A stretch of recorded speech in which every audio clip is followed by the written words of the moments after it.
Okay, we're continuing with quotes from my book, The Holy Grail Wisdom Quotes by E.P. Rogers. We're going in alphabetical order. First is Virginia Voeks. The main focus today, though, is going to be talking about Arvin Vohra.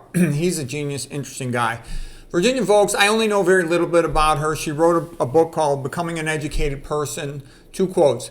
The person who primarily works for grades usually finds studying a tedious series of chores, an onerous burden imposed upon him by someone else.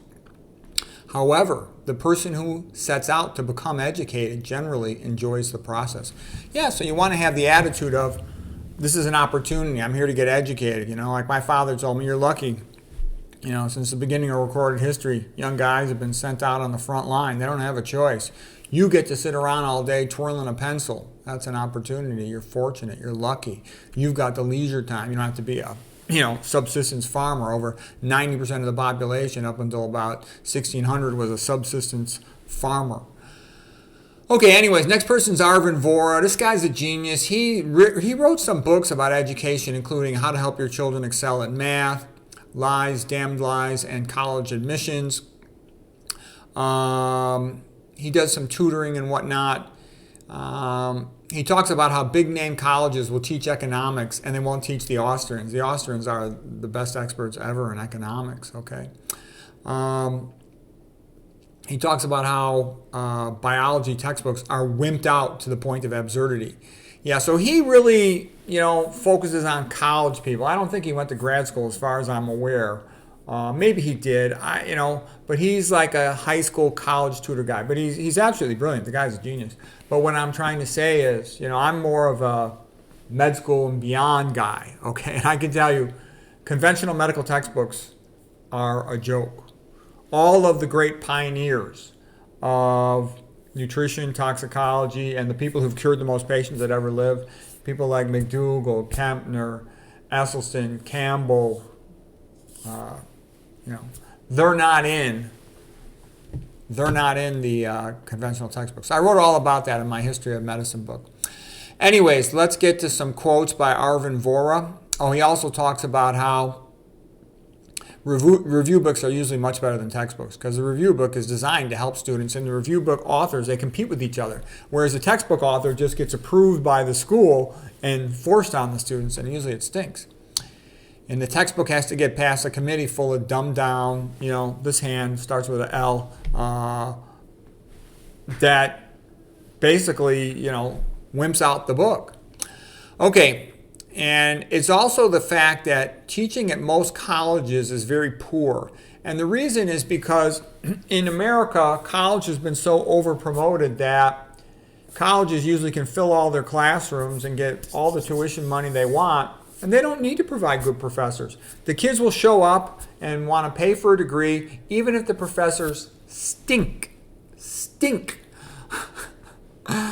I've talked to college students who've gone to top-notch places, Ivy League equivalent places, and they tell me unbelievable stories, like in their writing class, that the teacher doesn't know anything about writing, but the teacher's a transsexual, and everybody in the class has to use the proper pronouns. If you use the wrong pronoun, your grade gets lowered. And she said she didn't learn anything about writing. Everybody was just terrified that they might use the wrong pronoun and get their grade lowered. And they said the whole class was a complete waste of time. They were forced to take that class. They said it was ridiculous, that it was an insane, psychedelic twilight experience of bizarreness. Okay, that's in an Ivy League caliber university. That's how bad it is. Other people at Ivy League schools, this is like at Columbia, they said they didn't, in their English literature class, they didn't read any English literature. All they read was stuff like Marx. Anyways, enough of all that. Here's some Arvin Vohra quotes. Labels like dyslexia, dyscalculia, attention deficit disorder are often used to cover the incompetence of the schools and the educators who use them. Yeah, it's like sticking a label on a person. Okay, you're damaged. Now go take our drugs. Okay, like Thomas Shaw said, giving pharmaceuticals to children is not medication. It's torture. Okay, it's poisoning them. Okay, all this attention deficit is such a crock of BS. I've given separate lectures on that. I'll talk about Whitaker's lectures on that. Okay, next quote from Arvin Vohra. Ivy League colleges love to tell prospective students, Here you will learn more from other students than from your classes, which is a brilliant way to say our classes are nothing special. Vohra is absolutely right. The college stinks. It's just ripping you off. To learn study skills, I'll tell you, you'll learn a heck of a lot from my lectures on study skills. Okay, because they're good. Because I struggled for decades to figure all that stuff out. And you can get it in 1 hour. Okay, so what I'm trying to say is if the teachers were good and had something to say, you would learn a lot more from the teachers than from the students. When I was at Stanford, I did learn a lot from the students. Basically, I found some guys that were A-plus students, and I just hung around with them. I said, show me how you do it, guys. I just want to copy from you. I just want to learn from you, okay? And I learned all these techniques from these guys who were crushing everything. Plus, I learned how to compete at that level. At Stanford, basically, I would vacuum the textbook, in a sense, into my mind. It was, my version of my mind was better than what was on the paper usually. Okay, next, Arvin Vohra. He says, a liberal arts education should allow you to understand the assumptions, justifications, and underpinning of the subject deeply enough to challenge them. The person with an education should be more powerful, should be more equipped to use his knowledge. Yeah, that's also why they want to try to push everybody into trade school. They want to get rid of the humanities, get rid of the liberal arts, which are teaching a person how to be able to think, how to be able to write well. They just want you to be, technically trained so you can function like a cog in the machine in the assembly line.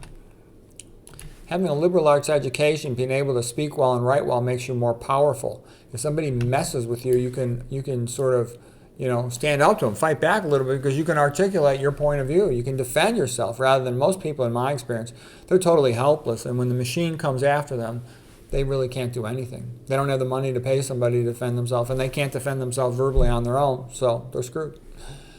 No martial arts instructor ever says something like, here's a kick that I will teach you so you can forget it later. That would be ridiculous. But in school, how many times have you heard a student say, I can't wait for this exam so I can forget all this stupid stuff? And that's how it is. They'll teach you nonsense, like memorize a list of vocabulary words for the test on Friday. But you don't remember vocabulary words out of context. You remember them in the context of what they meant in the book, in the context of a good quotation. They should be giving people lists of quotations to remember. And from my quote book, what I put in here is just scratching the surface, okay? I got thousands, like 5,000 pages of quotes. This is like 700 pages of big print. I got thousands of pages of small print. Okay, Arvin Vohra continues. How horrific is a statement like that? A student saying he wants to forget everything he just did for the class. How dramatically it shows you that real education has been replaced by hoop jumping education. Yep, you're like a dolphin at SeaWorld jumping through hoops to get a reward. Get your ticket punched so you can get your degree, so you can get a job and make money, but not really caring about what you're learning. Okay, because a lot of education is fake. Like pre-med education is fake. And people say, how could you say that pre-med education is fake? I knew some student who was really smart and they worked really hard. It looked pretty real to me. And I'm like, I can tell you that pre-med education is fake because I've been a doctor over 35 years, and what you learn in pre-med education does not represent what you learn in med school. It does not represent what you learn in clinical wards at all. Calculus has 0% carryover to clinical medicine. Physical chemistry, less than 1%, okay? Organic chemistry as it is taught in the schools, about 2% carryover, okay? Statistics, less than 1% carryover the way it's taught. Okay, and it goes on and on. Physics, 0% carryover, okay? So I tell you that because the most important subjects you could teach somebody if you wanted to teach them about how to help people get better from disease would be nutrition, toxicology, epidemiology, and physiology. That's like the big four subjects. And physiology takes you into pathophysiology. Okay. All right, Arvin Vohra continues. All real education makes you more powerful and more likely to be the employer instead of the employee. Quality education should provide better results in less time, innovative ways to learn more thoroughly. IQ is about 70% genetic and 30% environment. A treatment effect means trying to make people smarter. A selection effect just means you select the kids who are already naturally the smartest. Selection-based education is mostly useless. It provides nothing to the student. It doesn't make him any smarter. It just tells other people how smart he already is. Okay, so what he's talking about is you go to an Ivy school or something, and they have selected the kids based on their SAT test result, which is like an IQ test, okay? So they already know the kids have a lot of academic ability, and then they just keep them busy for 4 years to collect their tuition payment. They don't really teach them much. That's a selection effect. Versus a treatment effect means you take the kid in and you show them study skills, memory techniques, and all of the things that go with that, how to learn more effectively, and you make that kid more powerful. Now they can teach themselves anything they want. That has really helped the kid. Okay, Arvin Vohra continues. Elite colleges rely almost entirely on the selection approach. In other words, they don't have a particularly good training or education program. Their classes aren't any better than those at community colleges. In fact, having attended personally both Ivy League classes and community college ones, I have to admit the community college ones were better. That was my experience too, because I took calculus at a community college, okay? I took physics at summer school at Northwestern, which was, easier than Stanford. And the teachers at the community college were the best because they really wanted to teach. They really wanted people to take their class. And they were paid based on the number of people who took their class and their reputation, recommendations to other people to take their class. So they were trying hard to help us, and they were good. Whereas the full professor who just wants to do research, he doesn't even want to show up to the class. He'll send some, teaching assistant who can't even speak English to teach the class. Okay, Arvin Vohra continues. Colleges believe in the selection effect. They believe that their job is to help find the kids that are genetically and magically the smartest.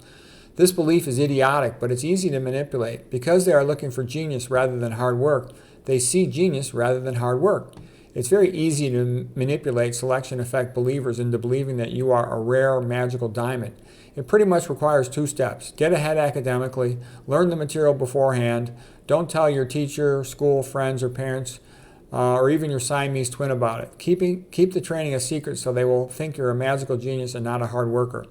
If you think or act like the average person, you have absolutely no chance of getting into an Ivy League college. You must strategically outsmart the competition by acting radically different from how they act, like an average regular person would act. Okay, here's one last quote from Arvin Vohra. Diamonds are expensive. Water is cheap. Water is necessary for life. Diamonds are necessary for nothing. One reason that diamonds cost more than water is because they are rare. Even though water is essential, it is common. Yeah, so you want to have something special about you, whatever it is. Anyways, those are some quotes from Arvin Vohra. He's a very bright guy. This is another book he wrote, How to Get into an Ivy League College. Yeah, he's a real smart guy, this guy.